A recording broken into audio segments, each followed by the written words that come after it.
Hi guys, welcome back to my YouTube channel. तो आज मैं आया हूँ मुरादाबाद के संविधान साहित्य वाटिका। तो आज मैं दिखाने वाला हूँ यहाँ का व्यू। जैसे कि आज सकता दिन में भी था, लेकिन दिन का व्यू इतना अच्छा नहीं होता है, तो नाइट का शो अच्छा लगता है। तो अच्छी लाइट है, काफ़ी नेचुरल ब्यूटी है। तो गाइस बने रहे मेरे छोटे से ब्लॉग में। मैं आज दिखाने वाला हूँ आपको मुरादाबाद की एक छोटी सी खूबसूरती जो संविधान साहित्य वाटिका के नाम से प्रसिद्ध है। तो आए और बने रहे मेरे ब्लॉग में।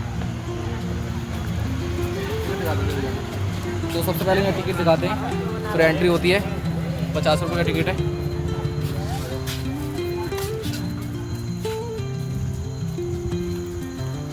तो पहले हम शुरुआत करते हैं यहाँ से घर मतलब उससे दोनों है 25/6/2025 को इसका निर्माण हुआ है। श्री विनोद अग्रवाल।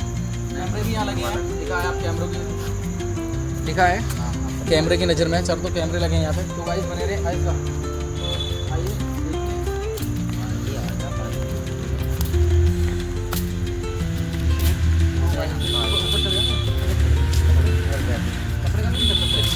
हाँ उधर चल सकते हैं, उधर से। हाँ तो गाइस आप देखिए, ये संविधान निर्माता भारत रत्न बाबा साहब भीमराव अम्बेडकर सत्यमेव जयते, ये इनकी मूर्ति है। तो मैं आपको दिखा रहा हूँ आज।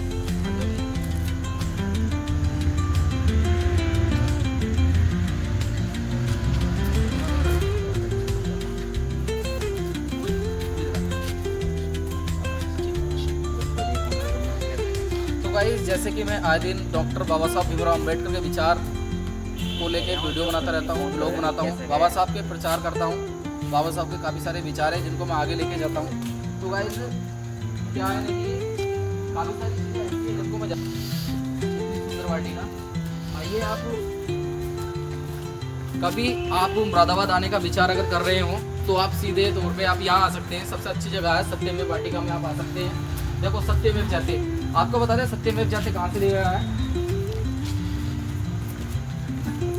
यहाँ से ना इधर से रोड।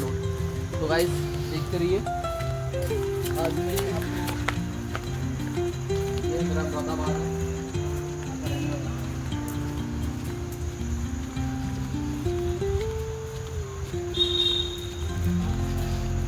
जैसे कि बाबा साहब ने इतने संघर्ष किए थे, बहुत संघर्ष किए थे लोगों ने। आपको बता दूं, बाबा साहब ने एक पार्टी का निर्माण किया था जो बाद में काशीराम जी ने अपनाई, फिर बाद में बसपा का रूप लिया उसने। सिंहासन खाली करो की जनता आती है।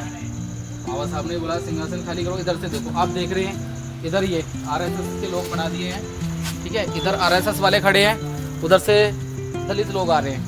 तो बाबा साहब इधर से भाषण दे रहे हैं। जब बाबा साहब से भाषण के लिए बोला गया था, बाबा साहब ने सन 1936 ईस्वी में जात पात तोड़क मंडल ने बाबा साहब भीमराव अम्बेडकर जी को भाषण देने के लिए आमंत्रित किया था।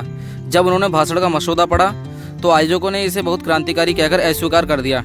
बाबा साहब ने भाषण को पुस्तक के रूप में स्वयं प्रकाशित किया।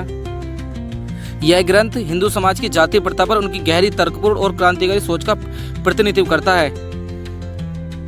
बाबा साहब शुरू में ही कह देते हैं जाति मानवता के खिलाफ एक अपराध है। वे बताते हैं कि जाति जन पर आधारित असमानता है, व्यक्तियों को ऊंच नीच में बांट देती है, सामाजिक गतिशील को रोक देती है, समूह को स्थायी रूप से अलग कर देती है। जातियाँ जातर क्यों टिकती हैं, बाबा साहब ने यह भी बताया है। धार्मिक मान्यताओं से पोषित होती है। जाति सामाजिक आदत बन चुकी है। विवाह, खान पान, छुआछूत इसके स्तंभ हैं। बाबा साहब ने सीधे तौर पर इसको स्पष्ट भी किया है कि जाति का सबसे बड़ा हथियार मानसिकता और संस्कार हैं। और बाबा साहब बताते हैं कि जाति केवल एक सामाजिक संस्था नहीं, यह धार्मिक रूप से एक वैध की गई है। वो बताते हैं कि मनुस्मृति मनु के नियम के अनुसार शास्त्र जाति को पवित्र बताते हैं। पुरोहित वर्ग हमेशा जाति को बचाता आया है क्योंकि उसका इसी में लाभ हुआ है। धर्म का उपयोग सामाजिक अन्याय को धर्म के नाम पर स्थापित करने के लिए किया गया। बाबा साहब बताते हैं जाति जन पर आधारित एक अन्यायपूर्ण सामाजिक विभाजन है।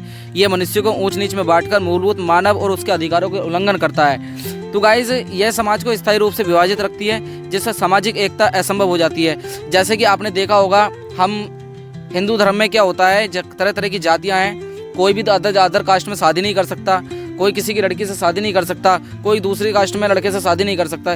इससे बड़ा असमानता और क्या होगी, जबकि धर्म एक ही है लेकिन लोग एक धर्म के होते हुए अलग होते हैं। तो आज बाबा साहब ने काफ़ी चीज़ें ऐसी बताई हैं जिसमें वो बताते हैं कि मनुष्य ऊंच नीच में बांटकर मूलभूत मानव अधिकारों को उल्लंघन करता है और यह समाज को स्थायी रूप से विभाजित रखती है, जिससे सामाजिक समानता असंभव हो सकती है। तो गाइस बाबा साहब बताते हैं कि जाति सिर्फ सामाजिक व्यवस्था नहीं बल्कि एक मानसिकता है जिसे खत्म किए बिना समाज में एकता असंभव है। तो गाइस बाबा साहब ने बहुत सारी बातें ऐसी कही हैं जिसको आपको बाबा साहब को पढ़ना चाहिए। गाइस जब बाबा साहब को पढ़ोगे ना तो बहुत चीज़ें सीखोगे आप, समाज के बारे में सीखोगे, समानता के बारे में सीखोगे, कैसे शिक्षा का अधिकार सबको एक जैसा दिलाया, और कई सारी बातें ऐसी हैं जो आप जरूर सीखोगे। अगर बाबा साहब को आपको ज़्यादा जानना है ना तो आपको एनिहिलेशन ऑफ कास्ट बुक पढ़नी ही पड़ेगी, क्योंकि बाबा साहब ने एक पुस्तक लिखी थी। बाबा साहब ने ये पुस्तक लिखी थी कि 36 ईस्वी में ये पुस्तक लिखी गई थी, जिसमें जाति व्यवस्था और उसमें मौजूद भेदभाव और सामाजिक अन्याय पर सबसे प्रखर और तर्कपूर्ण आलोचनाओं से एक मानी जाती है। गाइस यह मूल रूप से 1936 में एक सम्मेलन में पढ़े जाने वाला भाषण था जिसको लोगों ने उग्र समझकर इनकार कर दिया था। तो बाबा साहब ने इसको फिर पुस्तक के रूप में ही प्रकाशित किया। आपने ये भी स्पष्ट किया है कि हिंदू समाज में इतनी उपजातियाँ हैं कि ये एकजुट होना असंभव है। प्रत्येक जाति खुद को सबसे श्रेष्ठ मानती है, जैसे कि आपसी सहयोग खत्म हो जाता है। यह व्यवस्था भारत के राष्ट्रीय विकास, लोकतंत्र और मानवीय मूल्य का सबसे बड़ा अंतर है।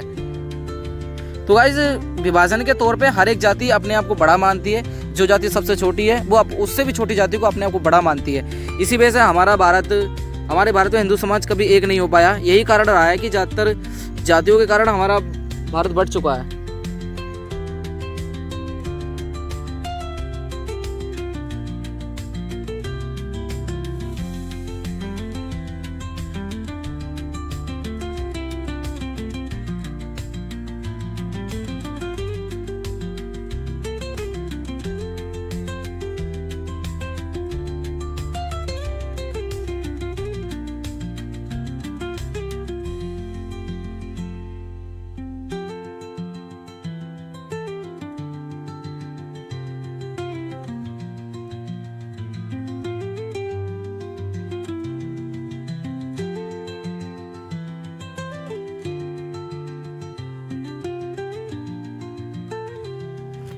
तो गाइज आपका ज़्यादा समय ना लेते हुए आज का ब्लॉग मैं यहीं पे समाप्त करता हूँ। तो गाइज बने रहे मेरे नेक्स्ट ब्लॉग के लिए। आपको कंप्लीट ब्लॉग कल मिलेगा क्योंकि काफ़ी टाइम हो गया। अब यहाँ से चलते हैं हम घर की ओर। तो गाइज वीडियो पसंद आए लाइक कमेंट और शेयर करना ना भूलें। और हाँ गाइज अगर चैनल पर नए हैं तो चैनल को सब्सक्राइब जरूर करें। जय भीम नमो बुद्धाय। आप सभी को फिर से जय भीम नमो बुद्धाय। तो गाइज सपोर्ट क्या करें, अपने दलित समाज का सपोर्ट मिलेगा तो बहुत अच्छा लगता है जब आप लोग साथ देते हैं। मुझे बहुत ही अच्छा लगता है जब हमारा समाज जब एक साथ जुट के चलता है। तो गाइज थैंक यू।